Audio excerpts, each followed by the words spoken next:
कांग्रेस का सच और भाजपा का झूठा अभियान अंतर्गत कांग्रेस नेता विजय इंद्र सिंगला ने अहमदाबाद में पत्रकार परिषद का आयोजन कर कई मुद्दों को उठाया। आज एक बहुत अहम मुद्दे को लेकर आपके बीच में आया हूं। आप सब जानते हैं कि नेशनल हेराल्ड के केस के बारे में जो भाजपा ने लंबे समय पर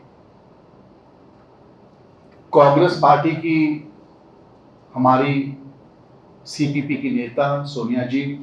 हमारे लोकसभा के अंदर लोकसभा के नेता राहुल गांधी जी के ऊपर जो चार्जशीट फाइल की है, उसके संदर्भ में आपसे बात रखना चाहता हूं। आप सब लोगों के माध्यम से बहुत अच्छे प्रकार से जो कांग्रेस पार्टी का सेशन अहमदाबाद में हुआ, बहुत अच्छे तरीके से आप लोगों ने उसको अपने चैनल में, अपने अखबारों में कांग्रेस पार्टी की विचारधारा को, कांग्रेस पार्टी के रेजोल्यूशंस को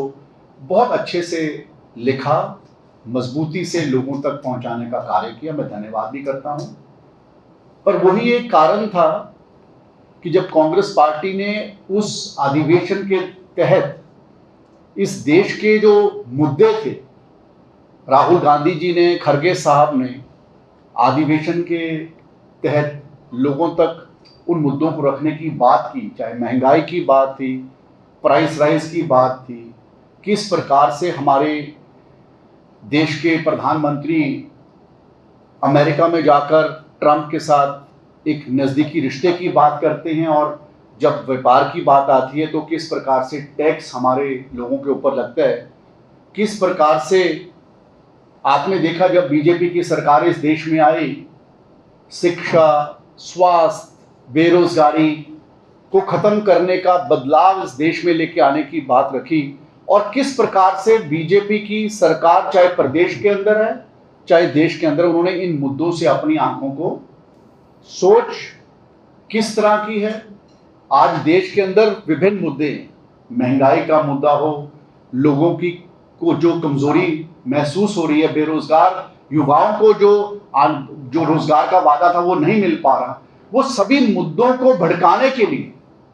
नेशनल हेराल्ड जैसे केस, जो कि एक बंद हुआ केस था, और मैं ये बात अपने साथियों के साथ, आप लोगों के साथ इसलिए कहना चाहता हूं कि आप सबको मालूम है सुब्रमण्यम स्वामी जी ने 2012 में इस बात की शुरुआत की, इलेक्शन कमीशन को कंप्लेंट किया, ईडी के संज्ञान में वो केस आया। पर आपको ये बताकर मैं बताना जरूर चाहता हूं कि सबसे पहले इलेक्शन कमीशन ने ही इस केस को खारिज किया, और खारिज ही नहीं किया, ये भी कहा कि अंडर सेक्शन 29B और 29C के तहत कोई भी राजनीतिक दल अगर उसके पास कुछ पैसा है वो अपने पार्टी के कार्य के लिए उसको खर्च कर सकता है, तो इसके लिए इस केस के अंदर कोई जान नहीं। ईडी ने जो केस ईडी के संज्ञान में उस वक्त आया था, तो 2015 में ईडी ने भी इस केस को बंद कर दिया, खत्म कर दिया, और उसका नतीजा क्या हुआ कि 2015 के अंदर जो ईडी के डायरेक्टर थे मिस्टर कटोच, उनकी बदली कर दी गई। 2020 में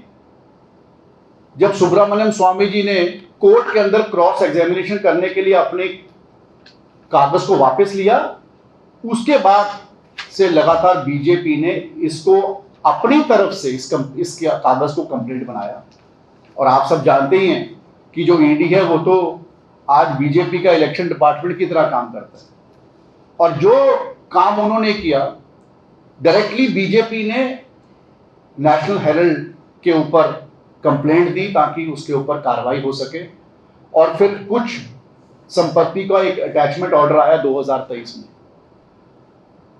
और जब अटैचमेंट ऑर्डर आया अप्रैल 2024 के अंदर, उसी अटैचमेंट ऑर्डर के तहत 365 दिन के अंदर चार्जशीट फाइल होनी थी, और जिस दिन यहां पर अधिवेशन खत्म होता है, जिसके अंदर अधिवेशन के अंदर महात्मा गांधी जी की विचारधारा, महात्मा गांधी जी की सोच, जिसके अंदर सरदार वल्लभ भाई पटेल जी की सोच के तहत आज़ादी के अंदर उन लोगों की कुर्बानियां, उनकी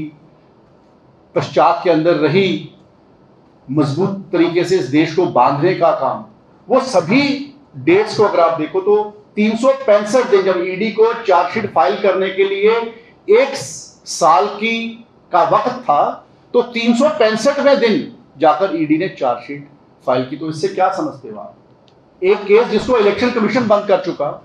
एक केस जिसको ईडी खुद बंद कर चुकी, और उसी केस के अंदर बीजेपी उसको खुद ईडी के अंदर उसकी एप्लीकेशन देने के बाद उसका अटैचमेंट ऑर्डर निकलवाती है और उसके 365 दिन के बाद उसका चार्जशीट फाइल करती है। तो मैं समझता हूं कि आप इसको खुद समझ सकते हैं कि इसके पीछे भाजपा की सोच क्या है। अब नेशनल हेराल्ड क्या है? आप सब लोग पत्रकार भाई हैं, अपने अपने अखबार के लिए लिखते हैं, अपने अपने चैनल के अंदर लोगों की, आवाम की आवाज को उठाने का कार्य आप लोग करते हैं।